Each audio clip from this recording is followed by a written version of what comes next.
Teman-teman wartawan, hari ini saya diminta Bapak Presiden untuk menyampaikan keputusan Bapak Presiden mengenai gaji ke-13 untuk tahun 2020. Seperti diketahui bahwa gaji ke-13 itu sudah dianggarkan di dalam APBN tahun anggaran 2020 dan itu ada di dalam Undang-Undang APBN. Namun pelaksanaan Undang-Undang APBN 2020 memang mengalami banyak sekali perubahan diakibatkan karena terjadinya COVID-19 yang mempengaruhi sangat besar terhadap keseluruhan postur APBN, terutama di bidang belanja negara, di mana banyak sekali tambahan-tambahan anggaran yang muncul untuk penanganan COVID dan untuk pemberian bantuan sosial serta untuk pemulihan ekonomi. Sehingga pemerintah akan terus melakukan pengelolaan di dalam APBN agar betul-betul memang fokus bisa menangani COVID dan dampak-dampaknya terhadap sosial maupun ekonomi. Nah, untuk gaji ke-13 kita mempertimbangkan bahwa pada kuartal ketiga ini, yaitu sesudah terjadinya COVID dan kemudian dideklarasikan sebagai pandemik dan kemudian langkah-langkah PSBB yang dilakukan di berbagai daerah membuat keseluruhan perekonomian kita dan kegiatan-kegiatan baik dari sisi permintaan, konsumsi masyarakat, konsumsi dari ekspansi investasi dari perusahaan semuanya mengalami tekanan yang sangat dalam.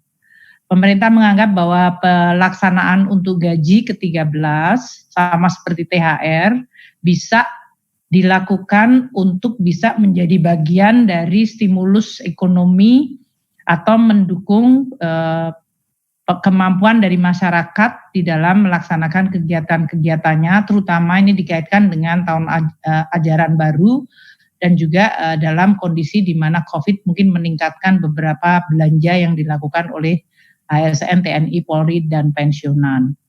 Sehingga pembayaran gaji ke-13 ini sekarang dilaksanakan sebagai bagian dari stimulus perekonomian kita. Nah, untuk kebijakan gaji dan pensiun ke-13 ini, kami melaksanakan dengan memperhatikan kebijakan THR yang sudah dilakukan pada bulan Mei yang lalu, yaitu tidak diberikan kepada pejabat negara, pejabat eselon 1 dan pejabat eselon 2 dan pejabat setingkat mereka. Namun, gaji dan pensiun ke-13 diberikan kepada seluruh ASN, TNI, Polri yang berada di tidak masuk dalam kategori tadi pejabat negara eselon 1, eselon 2 dan pejabat setingkatnya.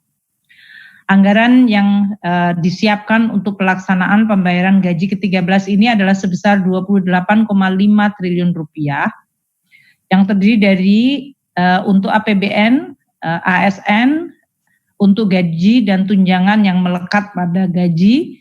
Untuk ASN pusat adalah 6,73 triliun rupiah. Sedangkan untuk pensiun ke-13 anggarannya adalah sebesar 7,86 triliun rupiah. Untuk pembayaran ASN daerah melalui APBD adalah sebesar 13,89 triliun rupiah. Sehingga total untuk pembayaran gaji ke-13 ini adalah 28,5 triliun rupiah.